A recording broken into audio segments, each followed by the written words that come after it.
Oh, hey there. Oh, hey there. How's it going? I'm well. How are you? I'm doing well, thank you. Good. Yeah. We are the History Buffoons. That's right. And this is The Origin of Weird. And I'm Kate. And I'm Bradley. That's right, you are. That's right, you are. I'm going to get right to it. Let's do it. Yeah? Let's find out something weird. Okay, so I don't even remember how I found this. Okay. But there is a tiny, desolate island called Hans Island. Hans, like Han Solo? Yes, yes. Weird. Okay, where is this? It's basically a big rock covered in snow and ice. Oh. Stuck in the middle of the Nares Strait. Okay, where is that? It is what separates Canada and Greenland. Oh, all right. And this part of Greenland is Denmark, actually. It's like... Doesn't Denmark technically run Greenland, right? Yeah. So this desolate island, Hans Island, it's basically the center of a really strange border dispute. Okay. Between Canada and Greenland. Okay. Well, Denmark. Yeah. And nobody knows who this island belongs to. Okay. So they just like never decided like, hey, this is ours, or no, this is ours? So both Canada and Denmark claim it. It's mine. And they actually both have a point. Okay.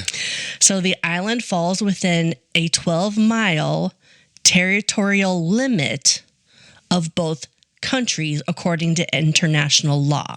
Okay. So there is a 22-mile wide strait. Take that in half. Yeah. It's 12 miles, right? So they basically split this Nares Strait down the middle. Right. So like the west half is Greenland and the east half is Canada. Sure. And Hans Island is right in the center. Oh, Jesus. Yeah. So that's why they each lay claim to it. Yes. Okay. So they've actually tried figuring out a bunch of times, even back like in the 70s. They were trying to draw the border through the strait, but had no luck. Okay. When they were mapping out the border, they easily agreed that there was a couple of islands that are a little bit more west, Franklin and Crozier Islands, and that became part of Greenland, no problem. Okay. But for some reason, Greenland's like, no, Hans Island is also ours. They just really want that island. Yeah, right in the middle, right? So splitting was the only option. And they couldn't even agree on that. Oh, Lord. So they just kind of shrugged and said, we'll figure it out later. Let's pause on this for a moment. Yeah, exactly. Jesus. So instead of fighting over it, they did something a little bit more entertaining. Okay. In 1984, Canadian troops went to the island, not to invade. Right. But to plant their flag and leave a bottle of Canadian whiskey. Really? Yes. Did they say what kind of Canadian whiskey it was? I think it's actual Canadian whiskey. Just like that's what it is? That is the name. Oh, is it? Yeah. Oh, okay. Yeah. There's an actual Canadian whiskey. I didn't realize that. Yeah. Okay. Denmark's response was they sent their Minister of Greenland Affairs over to swap out the Canadian stuff with the Danish flags and a bottle of Danish schnapps with a note saying, "Welcome to Danish Island." That's funny. And that's how the whiskey war begins. The whiskey war? The whiskey war. That's what it's called? Mm-hmm. That's funny. Why isn't it called the schnapps war? Because it's whiskey and... whatever. Whiskey war is an alliteration. It sounds better. Well, it definitely sounds better than schnapps war. Schnapps. So a few years after the initial flag and schnapps incident, the Danes were back at Hans Island in 1988. Okay. The Arctic Ocean Patrol built a cairn, which is a pile of rocks. Okay. And then put up another Danish flag. Oh, geez. So the Danes were there, and then they came back again for a second flag. Right. And then to really drive the point home, in 1995, a Danish environment officer flew in and added a third flag. So they just keep adding flags? Yes. So in this time, the Canadians have not added? They haven't been out there, no. That's so weird. Okay. But they did get the message. But apparently. Wow. So in 2002, so again, the Canadians really haven't been there, but in 2002, a Danish inspection ship called the Jody Miss Villain. How awesome a name is that? Jody Miss Villain? Yeah. That's pretty great. When that ship showed up, they found that the 1988 flag was gone. Oh, so someone took it? And the 1990 flag was all torn up. Interesting. So there were two theories. First, maybe Canadians took it. So there were actually two Canadian geologists who were there before. Okay. They weren't one to like lay claim or anything. They were just there to study. Right. And they were literally the only ones on this island in between the Danes being there and then in 2002, right? Sure, gotcha. So they were the obvious suspects, but right. Makes sense. It was probably the weather. Well, yeah, I mean, especially if one's torn up. I mean, yeah, exactly. If it gets very inclement there, yeah, it can do damage to a flag. It's exposed to some serious storms, and those flags were bound to get wrecked eventually. I mean, my neighbor has an American flag that really doesn't look like an American flag anymore. It's all tattered. Yeah, and also geologists really aren't known for their vandalism. Are you sure? So what did the Danes do? Oh, dear. Any rational action, of course. They put up another flag. So this is 4 total flags they've put up. They wanted that island. Apparently. It took another 3 years until 2005 for the Canadians to return. So maybe they were intimidated. Maybe they didn't care. Who knows? But because it took them a long time to get back. Oh, yeah. For them. But when they did come back, they did make a statement. Okay. They built their own pile of rocks. Oh, dear. Like the Danish cairn. Yeah. And put the Canadian flag on top, grabbed the Danish schnapps, and left some Canadian whiskey in its place. Do you think they drank the schnapps then? I mean, it would be a waste if you didn't, right? I feel like just don't throw it away. Yeah. Who would that have gone to, the water in the or something? Arctic? Yeah. So things are about to get super serious. Sounds like it. Just a week after that Canadian visit, Canadian Defense Minister Bill Graham showed up on Hans Island. Oh. And the Danish officials were like, we're going to have a formal protest here. Okay. This is our island. 3 days later, the Danish ambassador wrote an article in the Ottawa Citizen basically saying, hands off Hans Island, it's ours. Hands off Hans Island. And just a week after that, Denmark sent a naval ship to Hans Island to really emphasize their claim. Okay, so they actually sent a whole naval ship there. Yeah. It's called the HDMS Toluga. Toluga? Well, or Telugak. It's Tulugak. Oh, but it's Danish, so. Right. Either way. I'm going to say Toluga. How's it go? Toluga. I like that one better. That's great. So that finally got Canada to the table to talk about the island's future. So after all the flag planting and whiskey swapping, the Danish prime minister finally stepped in and was like, this flag war is kind of ridiculous, you guys. Yeah, this is a little nonsense going on. It's time to stop. We're civilized countries. We should be able to figure this out. You would think. Peacefully. Right. As if it wasn't already. That's funny. So Canada agreed, and they decided, okay, let's meet in New York in 2005 and sort this all out. Okay. So the Danish foreign minister and his Canadian counterpart got together. All right. Okay. Now, the Danish foreign minister, this is just funny. The Danish foreign minister, his name is Per Stig Møller. Møller. That is different. Møller. Per Stig Møller. And the Canadian counterpart was Pierre Pettigrew. Pierre Pettigrew. Pettigrew. Wow, it's kind of, is that like Peter Pettigrew's like distant fancy cousin? Yeah. Fancy cousin, yeah.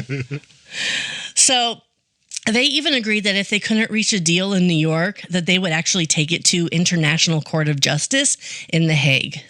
Oh, really? Yeah. Do you know what The Hague is? I've heard of it. It's an international city of peace. Okay. So it's home to a lot of international organizations, including the International Court of Justice. And it's been the site of many peace conferences. And where is that? I think it's in, it's in the Netherlands. Oh, is it? Yeah, it's in I almost forgot that. I didn't write it down. That's okay. So They didn't reach an agreement. So, of course they didn't. fast forward to 2012. Can I ask real quick? Yeah. Did they each bring a bottle to that meeting? I don't know. And a little flag that sat on the table? Should we swap some shots while we do this? I'd like some more of your schnapps, please. Here's some whiskey. So in 2012, they agreed to a process to solve the issue, but nothing had actually happened. Hans Island was still in limbo. Like, they keep saying, like, hey, we'll do this. Yeah, okay, we'll do this. But then nothing, like, legally is happening. Did any of this did you come across as to why it was so important to them? Yes. Okay, cool. Because I'm really curious as to why. You're going to be really disappointed. I know. I had a feeling I would be. But the fact that they're going through this lengths with and obviously it's nonviolent. It's just right. And it's lasting decades. Yeah, that's the weird part is how long it lasts. But like, hey, have you been to the island lately? You should probably go leave another bottle of whiskey. It's like, or schnapps or whatever side you're on. It's like, that is just weird. So at this time, they finally decided, let's split the island. Like, come on. And did you say how big it was in the beginning? I don't think I did, but I do have it. Okay, cool. I'm curious. Yeah, I do have that. All right. 6 more years passed. Jesus Christ. And then they finally announced a joint task force to finally settle this. A joint. Come on.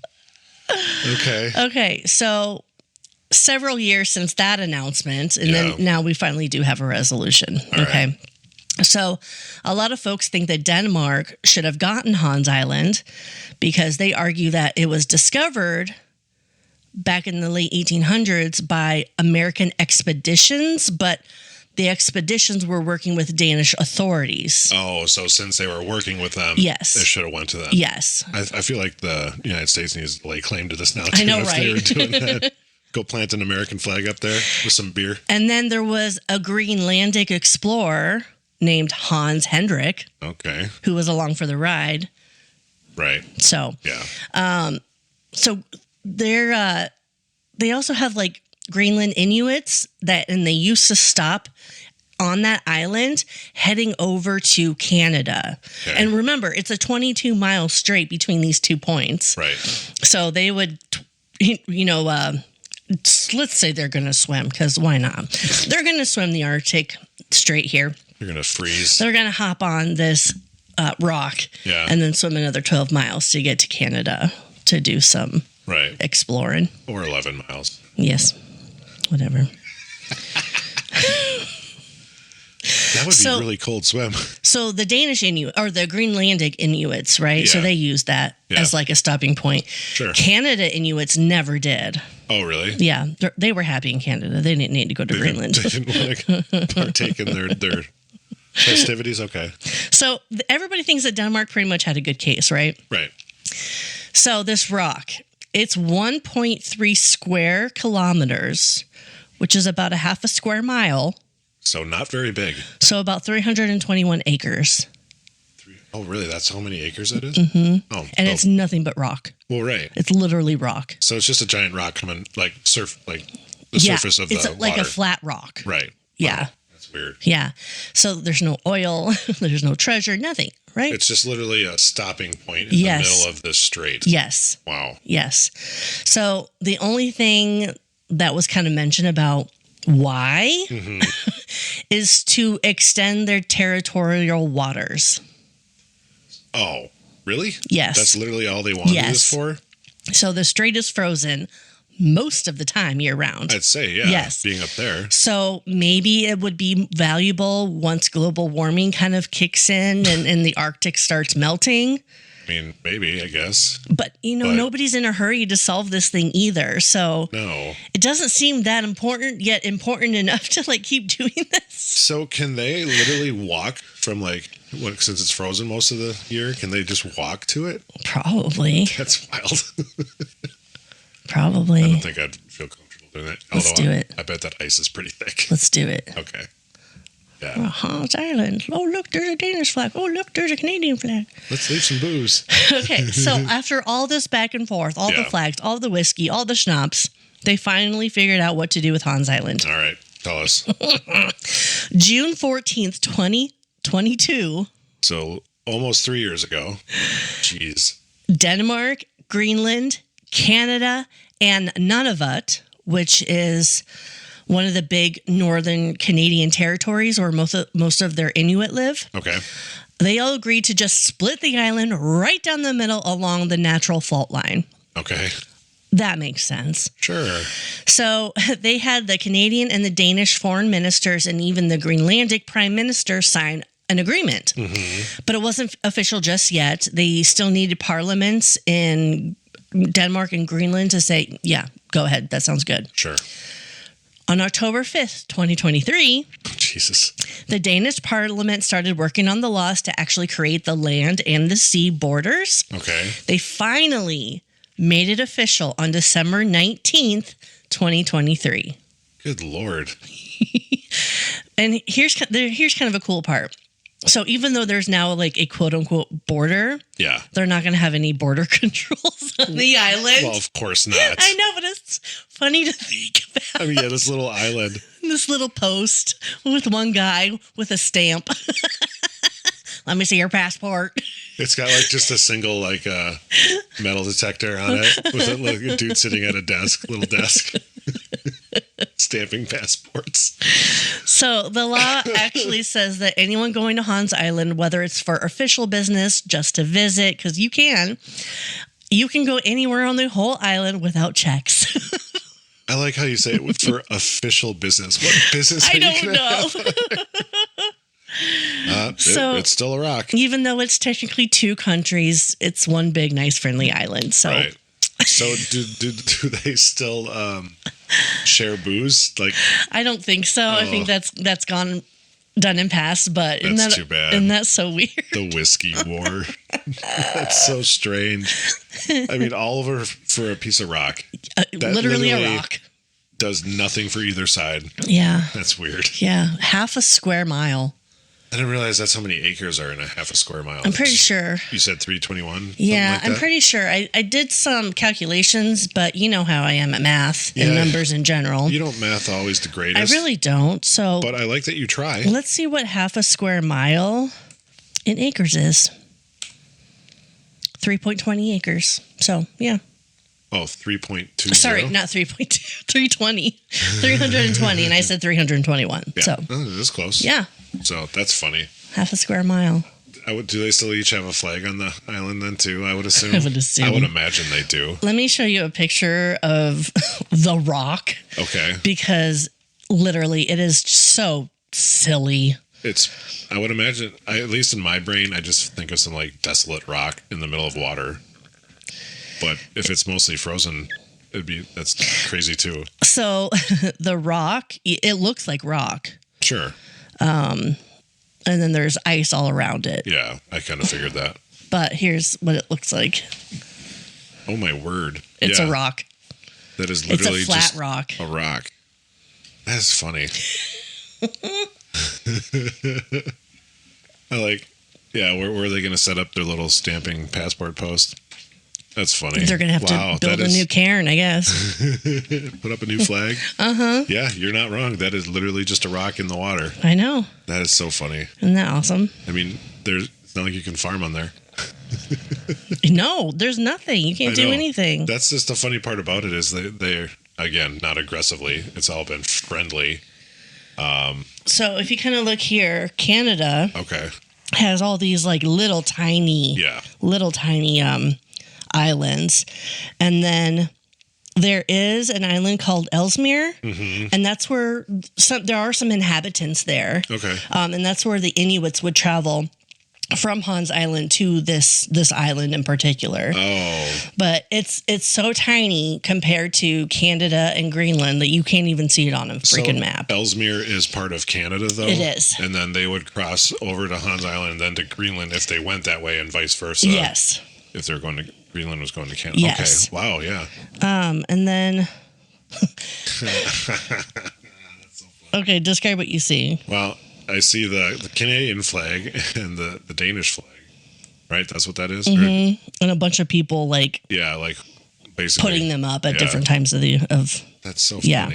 So then this is a picture, and this is all going to be on our social media, but you can see like the fault line here. Hans Island here is like right smack dab in the middle. And then this Crozier Island and Franklin Island are towards the Greenland side. And those are Greenland Islands. Yep. So that's so funny. Isn't that cool? Yeah, it definitely is just in the middle of that strait. So that's wild. Right in the middle, right down the center. Yeah, that's funny. The Whiskey War. The Whiskey War. Yeah. Never heard of that, but that's pretty cool. Yeah. So thank you for that one. Yeah. That's funny. Yeah. Well, I guess that's it. I suppose. All right, buffoons, that's it for today's episode. Buckle up because we've got another historical adventure waiting for you next time. Feeling hungry for more buffoonery? Or maybe you have a burning question or a wild historical theory for us to explore? Hit us up on social media. We're History Buffoons Podcast on YouTube, X, Instagram, and Facebook. You can also email us at historybuffoonspodcast@gmail.com. We are Bradley and Kate. Music by Corey Akers. Follow us wherever you get your podcasts and turn those notifications on to stay in the loop. Until next time, stay curious and don't forget to rate and review us. Remember, the buffoonery never stops.